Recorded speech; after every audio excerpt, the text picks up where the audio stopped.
मुफ्ती मोहम्मद सईद की जो पार्टी थी पीडीपी, ना वो हिंदू की थी, ना मुसलमान ही, ना सिख, ना ईसाई की, ना कृष्ण की, वो सारे मजमों सारे धर्मों की पार्टी थी। थूक के नहीं चटना दे भैया सी, थूक के नहीं चटना दे भैया सी कि महबा जी मुफ्ती मोहम्मद सईद बन जाए, फिर हमारे लोग सोच सकते हैं। सुरेंद्र चौधरी तो मुफ्ती मोहम्मद सईद का वो सिपाही है जो 1999 में उसके साथ चला। महबा जी ने एक दिन भी मुझे फ़ोन करके नहीं पूछा, या एक दिन भी महबा जी जम्मू आ सकती थी ना, जहाज़ों में आना क्या होता पैदल, वो पुराना 47 से पहले जमाना थोड़ा पैदल चलना था कि मुफ्ती साहब के साथ नाराज होते थे, दूसरे दिन फ़ोन आ जाता था मैं कि आओ सुरेंद्र मेरे पास, मुझे मिल के जाओ। लेकिन आज जब मुफ्ती साहब की डेथ हुई, 4 साल के अंदर ऐसे हालात पैदा हो गए, रोज़ आप देखें कोई ना कोई लीडर छोड़ के जा रहा है। कौन सा?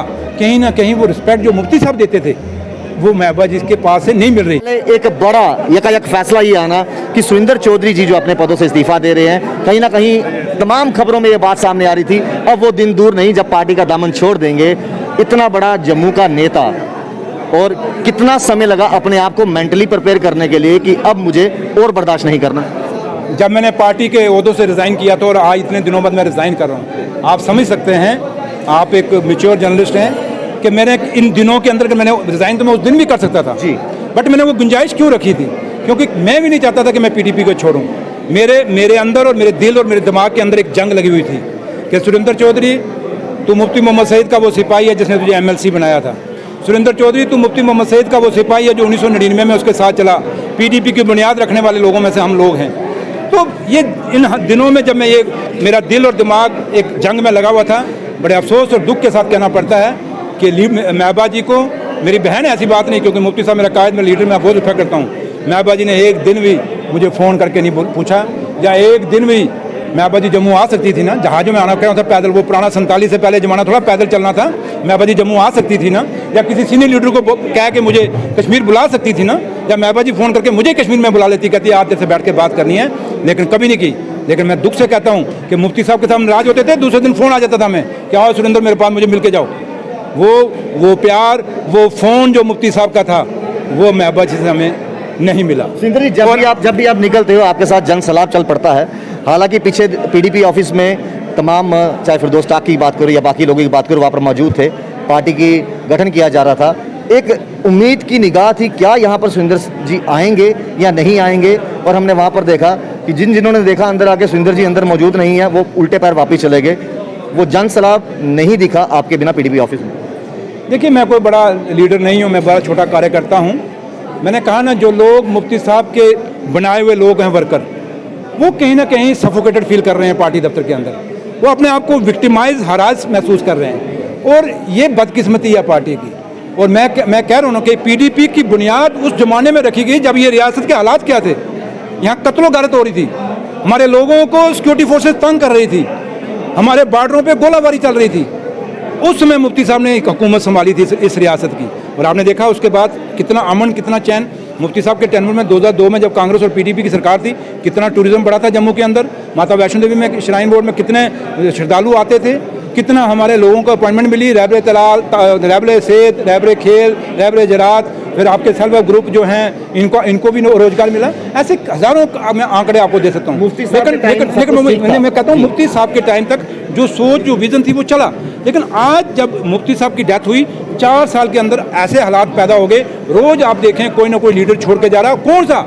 जो 1999 में मुफ्ती साहब के साथ चला, वो लीडर जिसके साथ हज़ारों की तादाद में लोग हैं, जो जिनके साथ एक बीवी का वोटर, वो यहीं पे हैं। जो मास लीडर्स हैं वो क्यों जा रहे हैं? कहीं ना कहीं वो रिस्पेक्ट जो मुफ्ती साहब देते थे वो महबा जी के पास से नहीं मिल रही। क्यों?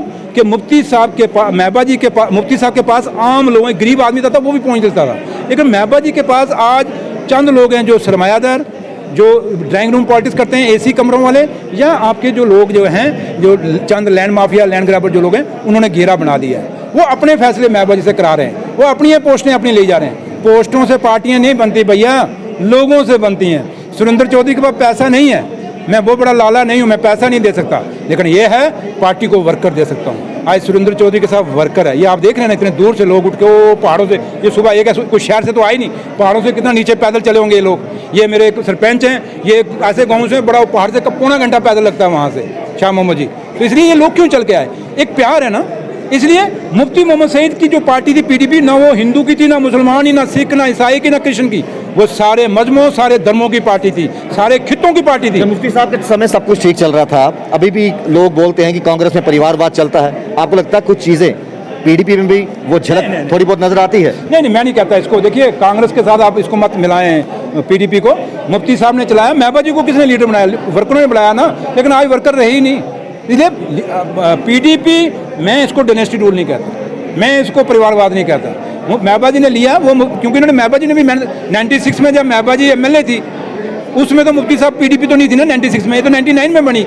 महबूबा जी तो उसमें कांग्रेस में थी। आज आपने इस्तीफा दे दिया, कल को महबूबा जी का फोन आ जाता है आपको, सुरेंद्र जी तमाम चीजें को लेकर आप भूल जाइए, क्या दोबारा पीडीपी का दामन सामने? अब नहीं, वो सवाल ही नहीं पैदा होता। मैं महबूबा जी के पास, हम रोज थोड़ा थूक के नहीं चटना रहे भैया थी, इसलिए वो नहीं फैसला। लेकिन ये है कि हाँ, एक शुरू में जरूर कि महबूबा जी मुफ्ती मोहम्मद सईद बन जाए, फिर हमारे लोग सोच सकते हैं। मुफ्ती से सईद बनेगी तो, अगर ये महबूबा जी इन्हीं चंद लोगों के इर्द गिर्द रहेगी तो फिर हमारा कोई लेना देना। सुरेंद्र जी, बहुत सी बातें बाहर आ रही हैं कि अब शायद सुरेंद्र जी जो है एनसी का दामन थामेंगे या शायद अपनी पार्टी का दामन थामेंगे। 4 पूछ के गए बीजेपी का, आप आए हैं नेशनल कॉन्फ्रेंस का। ओ भरा, मैं कुदे नहीं जाना, मैं लोगों को जाना है, लोग जिधर आखणगे मैं उधर टुरी जाना है। कार किसी पार्टी के दामन नहीं थामेंगे। मैंने कहा ना कि जो लोग बोलेंगे मैं उसका फैसला करूंगा, लेकिन आज की डेट में जो आप मुझे सवाल पूछ रहे हैं, ये सवाल बैलेंट नहीं है। लोगों के पास जो फैसला होगा वही फैसला मेरा होगा। बहुत बहुत शुक्रिया आपके कीमती समय के लिए। तो ये हमारे साथ सुरेंद्र चौधरी थे, बेबाक तरीके से उन्होंने बात भी की।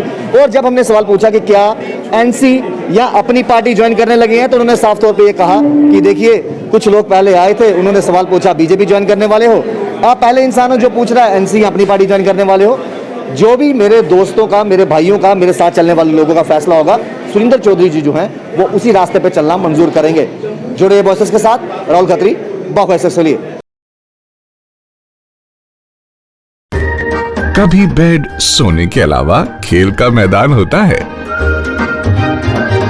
खाने की मेज पर खाने के अलावा अपनों का साथ होता है। इसीलिए तो हम कहते हैं कि एक मकान घर तब बनता है जब वो KS फर्नीचर से सजता है।